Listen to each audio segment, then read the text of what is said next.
Hello everyone, कैसे हो आप सब। एक बार पुनः स्वागत है आप सभी का हमारे अपने YouTube channel Shiv coaching classes पर। उम्मीद करते हैं आप सभी मस्त होंगे, बेहतर होंगे, आप सभी की पढ़ाई भी अच्छे से चल रही होगी। आज की इस वीडियो में हम देखेंगे class 11th biology NCERT chapter 4 के यहाँ पे दो इंपॉर्टेंट क्वेश्चन आज की इस वीडियो में हम देखने वाले हैं, जो कि आपके पेपर के पॉइंट ऑफ व्यू से काफी इंपॉर्टेंट है और अक्सर आपके एग्जाम में पूछे भी जाते हैं। तो चलिए सीधे वीडियो को स्टार्ट करते हैं। पहला जो प्रश्न है हमारा वो ये है कि मेढक को एम्फीबिया वर्ग में रखे जाने के कारण, अर्थात मेढक को एम्फीबिया वर्ग में यानी उभयचर वर्ग में क्यों रखा गया है, इसके क्या कारण है, यानी कि क्या रीजन है। तो चलिए इस क्वेश्चन का आंसर समझते हैं। सबसे पहले हमको यहाँ पे कई सारे ऐसे कारण दिए गए हैं जिनको कि हमको समझना है। मेढक को एम्फीबिया वर्ग में रखे जाने के एक्चुअली कई कारण हैं। उनमें से सबसे पहला जो कारण है वो तो ये है कि शरीर का जल एवं थल दोनों के लिए अनुकूलित होना, यानी जो मेढक का शरीर होता है वो जल और थल दोनों में रहने के लिए अनुकूलित होता है। अर्थात इसी कारण से मेढक को हम एम्फीबिया वर्ग में रखे हैं। क्योंकि मेढक जो है जल में भी रह सकता है और थल में भी रह सकता है, यानी वाटर में भी रह सकता है और टेरेस्ट्रियल यानी कि स्थल में भी रह सकता है। तो इस प्रकार से इनका शरीर जो है दोनों प्रकार की जगहों में रहने के कारण अनुकूलित होता है, जिस कारण से इसको एम्फीबिया वर्ग में रखा गया है। दूसरा जो इंपॉर्टेंट कारण है वो ये है कि असमतापी होना शरीर का। जो इनका शरीर होता है वो असमतापी होता है।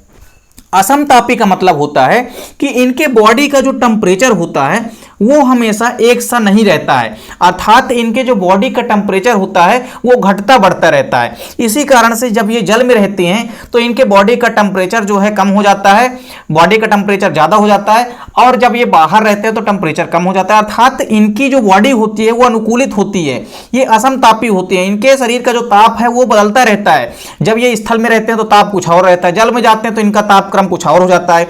अर्थात शरीर जो है असमतापी होता है। इनके शरीर का तापमान बदलता रहता है, हमेशा एक सा तापमान इनके शरीर का नहीं रहता है। तो दूसरा प्रमुख कारण क्या है कि शरीर का असमतापी होना, या आप विषमतापी भी कह सकते हैं। इसके अलावा देखिए तीसरा जो इंपॉर्टेंट कारण है वो ये है कि जो इनकी त्वचा होती है वो चिकनी होती है, ग्रंथिमय होती है, जिसके कारण ये दोनों जगह पर श्वसन कर सकते हैं। तो इनकी त्वचा जो होती है नम होती है, इसके अलावा चिकनी होती है, साथ ही साथ ग्रंथिमय होती है, अर्थात ग्रंथि उपस्थित होते हैं, जिसके कारण यह दोनों सतहों में श्वसन कर सकता है। अर्थात जल में भी श्वसन की क्रिया कर सकता है और स्थल में भी यह श्वसन की क्रिया स्पष्ट रूप से कर सकता है, जो कि तीसरा प्रमुख कारण है मेढक को एम्फीबिया वर्ग में रखे जाने का। इसके बाद देखिए चौथा जो रीजन है वो ये है कि नर मैथुनांग का अभाव तथा बाह्य निषेचन का होना। यानी इनमें आपको ध्यान में रखना है कि मेढक को एम्फीबिया वर्ग में रखे जाने का एक ये भी कारण है कि जो नर मैथुनांग होता है इसमें प्रमुख रूप से अभाव होता है तथा बाह्य निषेचन का होना। इंपॉर्टेंट चीज इसमें क्या है, बाह्य निषेचन का होना। यानी इनमें जो फर्टिलाइजेशन होता है वो एक्सटर्नल होता है, यानी बाह्य निषेचन होता है। अर्थात इनमें जो अंडाणु और शुक्राणु होते हैं वो बाहर जल में मिलते हैं, यानी इनमें बाह्य निषेचन होता है, शरीर से बाहर अंडाणु और शुक्राणु मिलते हैं। तो इनमें एक कारण ये भी है कि बाह्य निषेचन का होना। अब देखिए बाह्य निषेचन किसमें होता है, तो जो भी एम्फीबिया वर्ग है, एम्फीबिया वर्ग के जीवों में कौन सा निषेचन होता है, बाह्य निषेचन होता है। तो मेढक के अंदर भी बाह्य निषेचन होता है। इसी समानता के कारण तो मेढक को रख दिया गया किसमें, एम्फीबिया वर्ग में।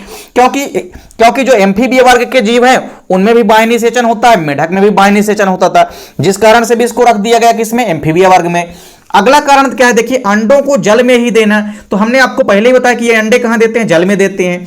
इसके अलावा देखिए हृदय में केवल 3 कोष्ठों का होना। इनके हृदय में कितने कोष्ठ पाए जाते हैं, केवल और केवल 3। और आप देखेंगे कि जो उभयचर वर्ग के प्रमुख लक्षण है वो भी हम आपको पूरा का पूरा कवर कराएंगे। तो उभयचर वर्ग के जो लक्षण है उसमें आप देखेंगे कि उभयचर वर्ग के प्राणी जो होते हैं उनका जो हृदय होता है वो 3 कक्षीय होता है। कैसा होता है, 3 कक्षीय होता है। तो मेढक का जो हार्ट या हृदय होता है वो भी कितने चैम्बर वाला होता है, 3 कोष्ठों वाला, अर्थात 3 चैम्बर वाला। तो इस कारण से भी इसको रखा गया है किसमें, एम्फीबिया वर्ग में। इसके अलावा एक कारण देख सकते हैं अवस्कर द्वार इसमें पाया जाता है। साथ ही साथ एक अगला रीजन आप देख सकते हैं कि मछलियों के विपरीत कर्ण का पाया जाना। जैसे मछलियों के विपरीत कर्ण पाए जाते हैं एम्फीबिया वर्ग में, उसी प्रकार से मेढक में भी मछली से विपरीत बाएं कर्ण पाए जाते हैं, जो कि प्रमुख कारण है मेढक को एम्फीबिया वर्ग में रखे जाने का। दूसरा जो क्वेश्चन है, दूसरा क्वेश्चन ये है कि कई बार आपके एग्जाम में ये क्वेश्चन भी पूछा गया है कि जो व्हेल मछली होती है, व्हेल मछली को हम स्तनी वर्ग में यानी कि स्तनधारी वर्ग में या मैमेलिया वर्ग में रखते हैं, तो इसको मैमेलिया वर्ग में या स्तनी वर्ग में रखे जाने के कारण क्या है? आखिर ये मछली है लेकिन इसको स्तनधारी वर्ग में रखा गया है। अब किन कारणों के बेस पर या आधार पर रखा गया वो है, वही तो हमको समझना है यहाँ पे। तो व्हेल मछली जो होती है इसको स्तनी वर्ग में रखे जाने के कई सारे कारण हैं। पहला जो इंपॉर्टेंट रीजन है वो ये है कि चूसक युक्त स्तन ग्रंथियों का होना। देखिए, जैसे आप स्तनधारी वर्ग का लक्षण पढ़ेंगे तो उसमें आप देखेंगे कि बच्चे को दूध पिलाने के लिए मादा के स्तन में स्पष्ट रूप से स्तन ग्रंथियां पाई जाती है।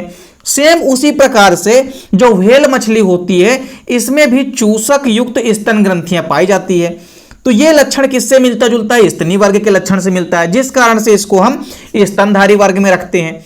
दूसरा इंपॉर्टेंट कारण क्या है कि मादा में मातृत्व गुण का पाया जाना।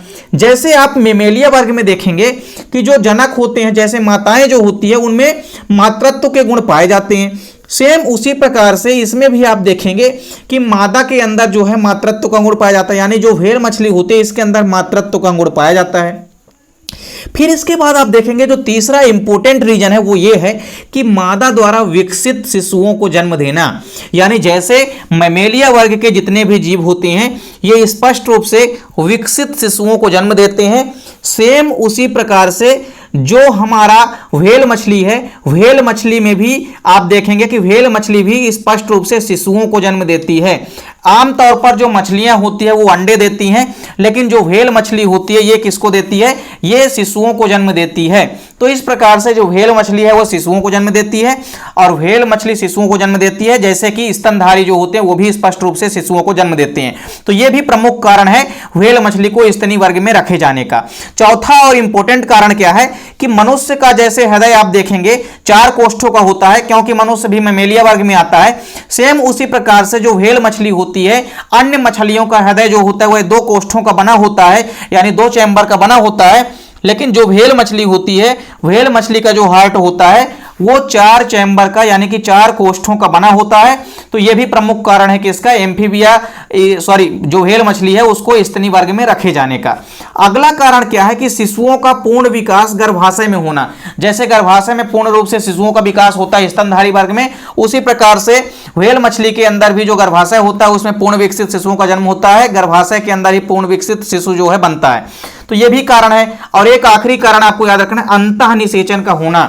जैसे मानव में अंतःनिषेचन होता है, क्योंकि मानव भी मैमेलिया वर्ग में आता है। उसके अलावा आप देख सकते हैं कि जो व्हेल मछली होती है इसमें भी अंतःनिषेचन यानी कि इंटरनल फर्टिलाइजेशन होता है, जो कि प्रमुख कारण है व्हेल मछली को स्तनधारी यानी कि मैमेलिया वर्ग में रखे जाने का।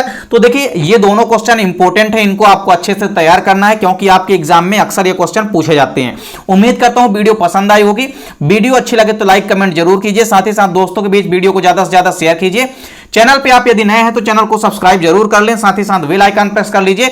मिलते हैं नेक्स्ट वीडियो में, तब तक के लिए जय हिंद, वंदे मातरम।